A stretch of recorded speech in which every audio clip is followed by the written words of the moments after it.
சென்னையின் ஒரு சிறிய தெருவில் உணவு விற்று வாழ்ந்த ஒரு சாதாரண மனிதர். தினமும் ஒரு கல்லூரி மாணவன் பசியாக அந்த வழியாக நடந்து செல்வதை கவனித்தார். ஒரு நாள் அந்த மாணவன் பணமில்லாமல் தண்ணீர் மட்டும் குடித்துச் செல்ல முயன்றான். அதை பார்த்த அந்த விற்பனையாளர், "பசிக்கிறதா மகனே?" என்று கேட்டார். வெட்கப்பட்ட மாணவன் அமைதியாக நின்றான். உடனே அவர் ஒரு சூடான சத்தான சாப்பாடு தட்டில் வைத்து, "பணம் வேண்டாம், தினமும் இங்கே வந்து சாப்பிடு, படிப்புத்தான் முக்கியம்" என்றார்.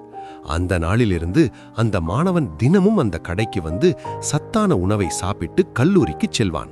அந்த உணவு அவனுக்கு உடல் சக்தியையும் மன உறுதியையும் கொடுத்தது. சில ஆண்டுகளுக்கு பிறகு அந்த மாணவன் மிகச்சிறந்த வேலை பெற்றான். ஒரு நாள் கார் ஒன்றில் அந்த தெருவுக்கு வந்தான். அதே பழைய கடை இன்னும் அங்கேயே இருந்தது. அவன் அந்த கடையை புதுப்பித்து பெரிய உணவகமாக மாற்றிக் கொடுத்தான்.